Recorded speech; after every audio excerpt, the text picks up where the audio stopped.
시청자 여러분 안녕하십니까. 지금부터 전욱현의 안보정론을 시작하겠습니다. 이번 시간에는요, 이 나경원 의원이 상당히 이례적으로 말이죠, 이 박용진 의원을 형사 고발하겠다 이러한 입장을 내놨습니다. 왜냐하면 갑자기 말이죠, 최근에 이 박용진 의원이 라디오에 나와가지고 과거에 2019년도 말이죠, 이 패스트 트랙에 태워서 이 공수처법, 그 다음에 연동형 비례대표제법, 이 검경수사권 조정 이런 법안을 이 강행 통과시켰어요.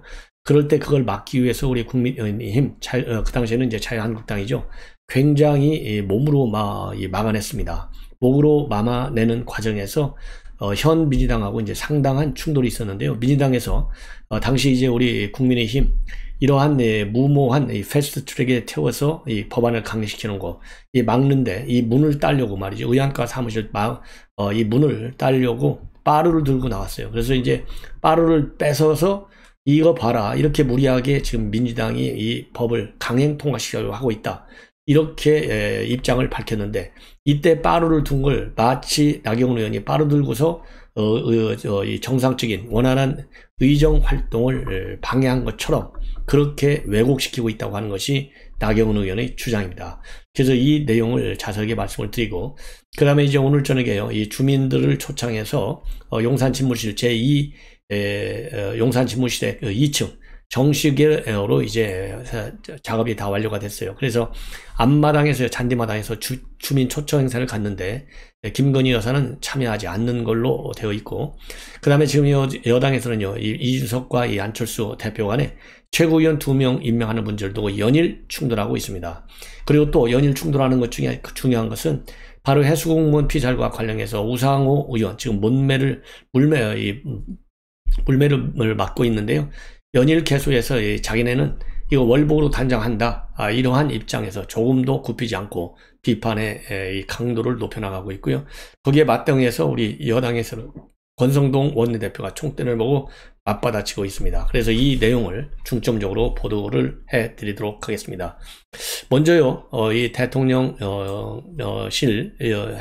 행사와 관련해서 말씀을 드리면, 윤석열 대통령이 오늘 말이죠, 이 집들이를 해요. 왜 집들이를 하느냐? 집이 다 됐을 때 집들이 하는 거 아니겠어요?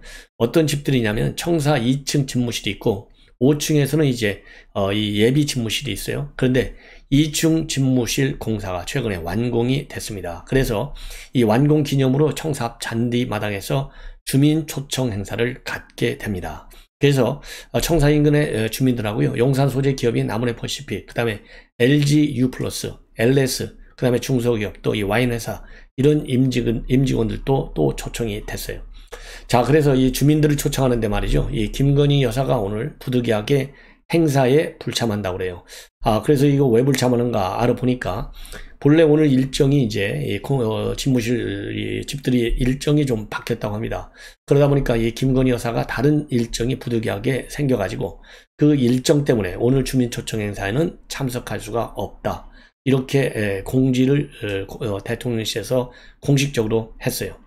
그리고 참고적으로 이 국토교통부가 지난 10일부터 19일 바로 오늘까지 용산공원 시민 이 시범 개방 행사를 하지 않습니까? 그런데 마침 오늘이 또 시범 개방이 마지막 날 말이에요.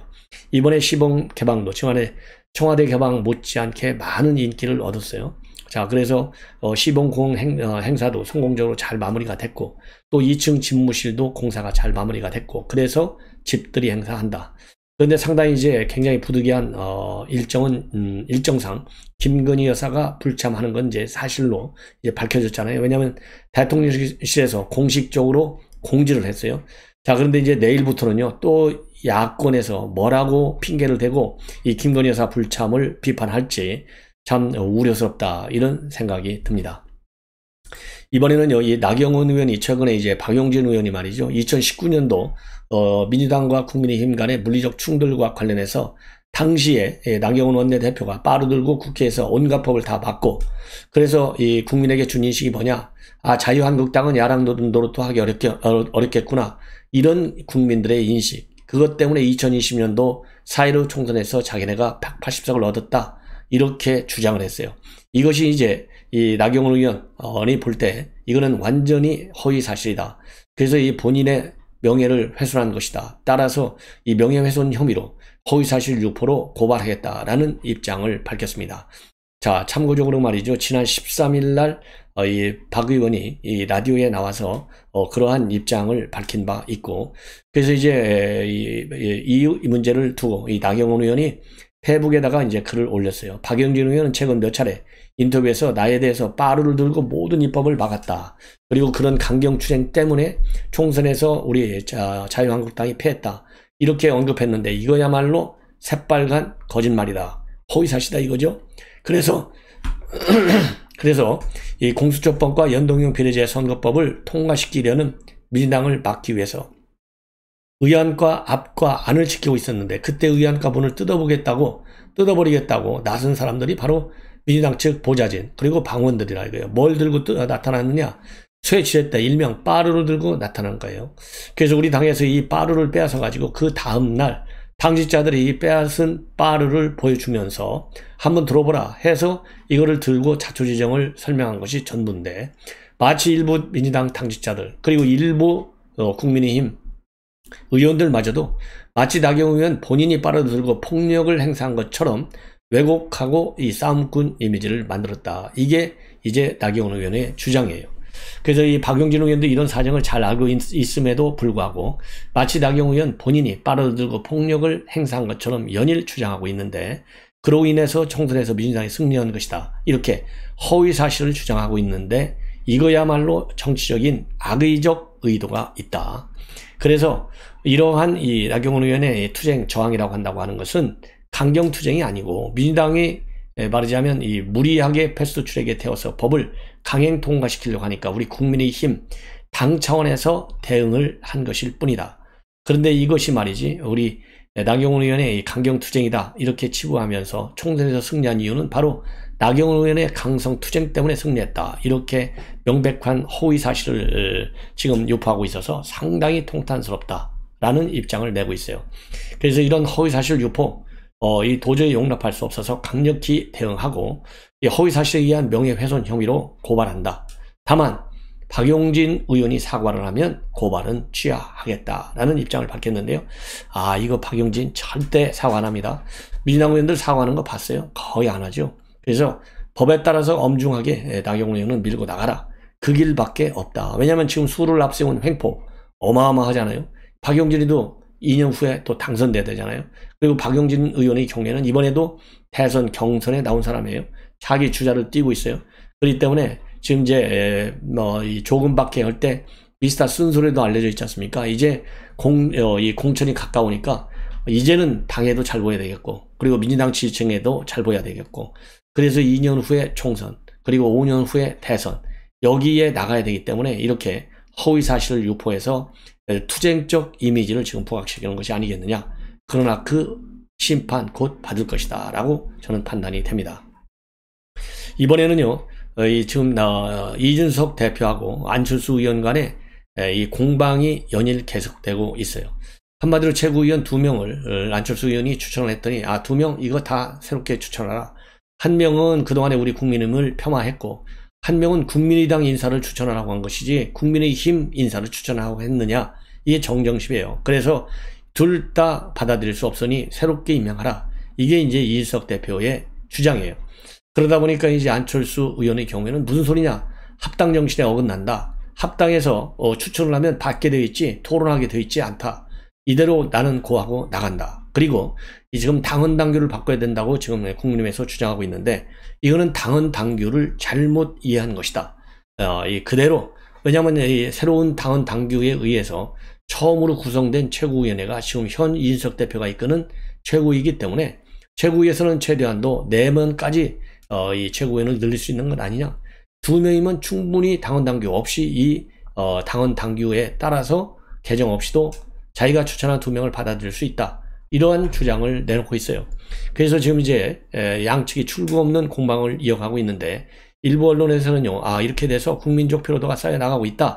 이러한 지적도 나오고 있고, 이에 대해서 이 고문의 경우는 이재호 고문의 경우에는 어제 뭐라고 입장을 내놨느냐? 안철수 의원이 추천하면 그냥 받아라. 왈가왈부 하지 말라라. 그게 취지다. 그래서 이준석 대표가 이 국민의힘의 안철수 의원이 추천한 2명에 대해서 왈가왈부 비판하고 시비를 건다는 것은 이거는 당 대표로서 마땅치 않다. 이러한 입장을 내놓은 바 있어요. 그래서 이 문제를 가지고 지금 둘이서 계속 싸우고 있는데, 여러분들 잘 아시다시피 합당하기 이전부터 이준석 대표 그리고 또 이 김종인 위원장, 안철수 의원에 대해서 알레르기 반응을 보이고 있는 사람들 아니겠습니까? 그러다 보니까 지금 이제 합당이 됐는데도 불구하고 지금 계속해서 지금 싸우고 있어요. 이거는 우리 국민들에게 상당히 좋지 않은 영향을 줄 것이다. 예, 그래서 이 정도가 되면 당 원로들의 의견을 이준석 대표는 따르라라고 저는 주장을 하고 싶습니다. 지난번에 마지막 합당 과정에서도 말이죠. 이준석 대표가 계속 이 반발 카드를 보이니까 당시 윤석열 당선인이 한마디 했잖아요. 가서 똑바로 하라고. 그래서 이철규 의원이 특파된 거 아니겠습니까? 그래서 합당이 또 다시 그 당시에도 산으로 배가 올라가려다가 윤석열 당선인이 개입함으로써 합당이 조기에 마무리된 바 있어요. 그런 것처럼 이제 꼭 언제까지 윤석열 지금 이제 대통령이잖아요. 그래서 이 정도가 되면 당 원로들이 좀 중재에 나서고 또 최고위에서 합리적이고 당원 당규에 맞게 이거를 빨리 마무리 짓는 것이 최고위원회의 기본적인 책무가 아닌가 이렇게 생각이 듭니다. 자, 그래서 이 정도가 되면요, 이준석 대표 어쨌든지 간에 안철수 의원의 이런 요청을 받아들여서 합당 정신을 제대로 살려서 시너지 효과가 나올 수 있도록 노력하는 것이 기본이 아니겠는가 이런 생각이 듭니다. 자, 이번에는요, 지금 이제 우상호 의원의 주장을 먼저 보면 서해공무원 피살과 관련해서 지금 이거를 민생 문제가 더 급하지 이 서해공무원의 이 월북이냐 아니냐 이거를 규정하는 것이 더 급하냐 이렇게 해서 지금 몰매를 맞고 있어요. 자, 그런데 이와 관련해서 이제 오늘 또 말이죠, 기자 간담회에서 민생보다는 친북 이미지, 북한에 굴복했다는 이미지를 만들기 위한 신색깔론이다. 이러한 입장을 내놓고 있습니다. 그래서 이러한 움직임을 볼 때 협력적 국정 운영을 하겠다는 그런 생각보다는 오히려 지금 여당이 강대강 국면으로 몰고 와서 야당을 압박하겠다는 의도가 더 강한 것 아니냐, 강력 대응하겠다라는 입장을 밝혔고요. 그리고 심지어 이 국가안보와 관련된 이 자료들 공개할 수 없다, 협조할 수 없다 이런 이미지를 입장을 내놨잖아요. 본인은 과거에 NLL 문제라든가 그 다음에 남북정상회담 관련 공개를 반대했는데, 왜냐하면 국가안보가 훨씬 더 중요하기 때문에 주요 톡보 경쟁적으로 공개해서는 안 된다. 그런데 왜 내가 이번에 지금 이 해수부 공무원 피살과 관련된 정보 공개, 자료 공개할 수 없다고 했는데 이거를 가지고 나를 비판하냐? 말이 안 된다. 그래서 이 군 특수첩보를 공개할 경우에는 우리 정보 출처가 다 노출되는데 이거야말로 무책임한 것이고, 이 박지원 원장도 미치겠다고 하더라. 정말 공개하고 싶은데 처벌을 받을까 못한다고 그러면서 펄펄 뛰더라 라고 얘기를 했어요. 어떻게 보면 이거 박지원 원장 내가 어제 통화했는데 펄펄 뛰었어 그러면 마치 사실로 보이잖아요. 천만의 말씀. 예를 들어서 NL 문제라든가 국가 정상회의와 관련된 첩보들을 일일이 공개할 수 없다는 거, 그건 뭐 국제 관례이기도 하고 출처의 보안성도 굉장히 물론 중요하겠죠. 그러나 이번 사건의 경우에는 이미 문재인 정권에서 상당 부분 아주 민감한 출처의 정보도 다 공개를 해놨어요. 그렇기 때문에 처음으로 새롭게 공개하는 내용이 아니라는 점에서 지금 과거 NLL이라든가 정상회담의 이 특수 통신 정보를 공개하지 않는 거하고는 결을 달리한다. 1차 이렇게 말씀을 드리고 싶고, 그 다음에는 이제 이번 사건의 경우에는요, 국민의 생명을 잃었어요. 그러면 대한민국 헌법상 최고 통수권자로서 가장 중요한 것이 국민의 생명을 지키는 거 아니겠습니까? 이 최고 책임자로서의 의무를 버린 거예요. 그리고 이 월북했다라고 정무적으로 말하자면 첩보를 의무적으로 정치적인 유불리에 맞게 당리당략적 입장에서 국민의 생명과 관련된 이 첩보를 활용했다. 이거보다 더 나쁜 게 뭐가 있어요? 정보에서 가장 중요한 것이요, 정부 입맛에 맞게 정보를 정치적으로 가공하는 거가 최고 나쁜 거예요. 그래서 이렇게 해서 정보를 정치적으로 가공해가지고 국민의 생명까지도 김정은한테 맡겨버리는 이러한 이 위법 사실들, 이거 용납받을 수 없죠. 그래서 매우 제한적인 방법 여러 가지가 있어요. 이 정부에서 여야 간사가 만난다든가 정보위원장 입회하에, 그래서 다양한 방법으로 첩보 소스를 이 대외적으로 공개하지 않는 범위 내에서 월북이냐 아니냐라는 판단만 할 수 있는 제한된 정보의 공개, 이러한 이 묘책을 찾아가지고 이거는 분명히 확인해야 되겠다. 이게 저의 주장입니다. 그래서 지금 우상호 의원의 이러한 일련의 주장, 어느 국민도 수용할 수 없을 거라고 저는 보고요. 그리고 이번에 이제 또 박상혁 의원, 백운교의 블랙리스트 압수수색 영장을 신청했지 않습니까? 여기에 대해서도요, 이 정략적 의도가 있다, 이렇게 비판하고 있고, 그리고 이제 백현동 압수수색과 관련해서도 대장동을 탈탈 털다가 안 나오니까 이제 백현동으로 넘어갔다. 이건 압박용이다. 이렇게 정치적으로 해석하고 있는데, 이거야말로 우상호 의원이 지금 잘못 상황을 인식하는 거 아니겠느냐, 이런 판단이 들고요. 이러한 지금 야당의 입장과 관련해서 이 권성동 의원, 이제는 민주당이 하는 걸 보면 내로남불을 넘어서 이거야말로 북로남불이다. 그리고 반지성적 폭력이다. 예. 그래서 과거에 민주당은 해수공무원을 월북몰이도 했고, 또 이 민생을 또 망치기도 한 거. 이게 바로 민주당 아니냐. 그래서 지금 민주당은 자신의 죄를 또 다른 죄로 덮어보겠다는 심산인데, 이거 절대 통하지 않는다. 그러면서요, 뭐라 그럴까요? 입증 책임, 월북이 아니다. 지금 당시 월북으로 판단할 만한 근거가 있었다. 이런 언급을 했는데, 그렇다면 근거를 내라. 입증 책임은 주장하는 사람에게 있는 것이다. 라고 지금 이제 권성동 원내대표가 윤건영 의원을 직격을 가하고 있어요. 그러면서 윤건영 의원이 월북이 아니라는 증거를 가져오라고 하는데, 이거야말로 개변이다.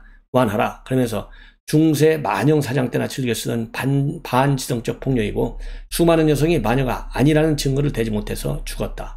그래서 민주당은 끊임없이 정의와 인권을 강조하지만 딱 두 곳이 외연데, 하나는 민주당 자신이고 다른 하나는 북한이다. 내로남불을 넘어서 북로남불이다. 이렇게 비판하고 있습니다.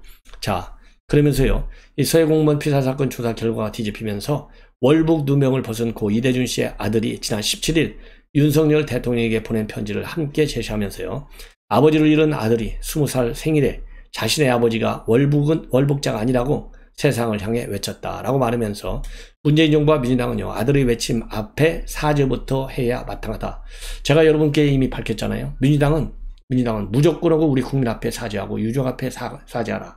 그리고 모든 법적 책임을 달게 받겠다고 이실직고하라 라고 저도 주장을 했는데, 오늘 권성동 원내대표가 내놓은 주장도 제가 주장한 거하고 똑같네요. 이게 왜 똑같겠습니까? 이게 국민의 정서고 국민의 상식적 요청이 아니겠습니까? 그런 점에서 이제 민주당은요, 더 이상 궤변을 동원하지 말라. 그러면 우리 국민들 피로도만 높아지는 게 아니라 더 열받아요. 자, 시청자 여러분, 이것으로 본 방송을 마치겠습니다. 많은 시청을 부탁드립니다.